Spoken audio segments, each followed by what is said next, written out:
Hello and welcome back to Hammerhead Sports Productions. Please keep watching my videos and please subscribe. It'd be much appreciated. In recent sports news, it was announced that Shaquil Barrett, who is 28, has signed a 4-year, $72 million contract extension with the Buccaneers. $36 million of that contract is fully guaranteed no matter what. So he did somewhat take a hometown discount, which many people didn't think he would do, and maybe ask for like a 5-year or 4-year, $100 million contract, and maybe beyond the caliber of Khalil Mack and Aaron Donald. But as we can see, he did take somewhat of a hometown discount to keep the band back together and allow the Tampa Bay Buccaneers to sign other free agents or bring back current free agents on the team. So let's give a look. Oh yeah, 18.75 million of it. Also, he also gets an 18.75 million signing bonus. I forgot to mention that. But that will be spread over 5 years, and the 5th year is a voidable contract. That's becoming a very big theme in this year's free agency, where there's big guys signing big contracts but with voidable years to help salary cap, and there's been some talk that they're going to maybe regulate that in the future because of how many people are exploiting it at one given time. And I don't really have an opinion on that. They agree to it. The players agree to it. So what do you want me to say? So let's give some background to this contract. Barrett made the Pro Bowl back in 2019, was named second-team All-Pro, and also led the league in sacks with 19 and a half. It could have almost broken Michael Strahan's record.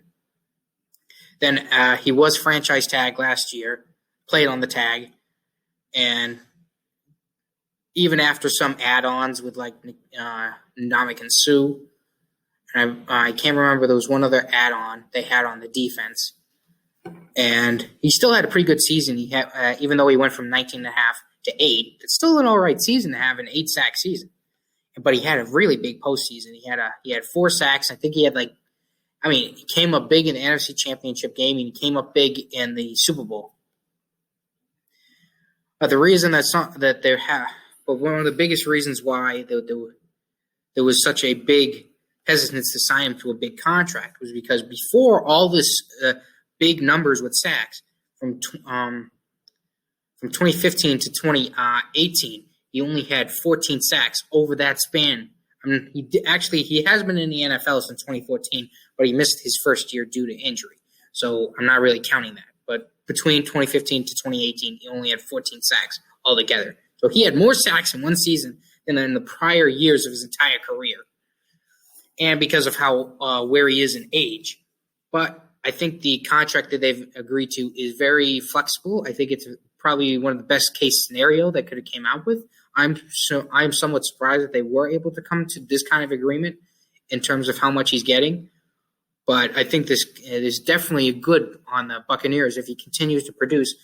And they are trying to repeat as champions. So this is a great move by them, keeping the band together, keeping the players that work in Todd Bowles' system and have had success. So, and again, because of this, they still do have some salary cap space to sign other free agents, as I mentioned, or bring back certain free agents on the team. So I don't think this would at all cause any drama, because there was going to be drama if he hadn't, because he had said he did not want to play on the franchise tag. He had already made that clear. So if they were going to franchise tag him again, that wouldn't have ended well. And probably would have ended with him maybe being traded or just simply refusing to sign the tag, or who knows what would have happened. But it's glad we don't have to go down that road at this point, because now they've signed him to this 4-year extension. I can definitely see him playing out in the 4 years, since Brady is going to be there for the next 3 years, unless he has such a bad drop in production. But I can't really see that happen. I don't know.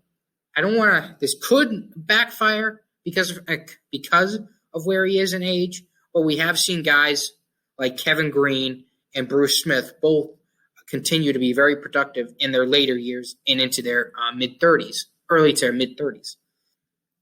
Now, you could say, but that's because that's Bruce Smith and Kevin Green, and yes, But I'm just saying one of the possibilities. Now, he could completely and utterly dip in production. We've seen that happen with guys getting contracts.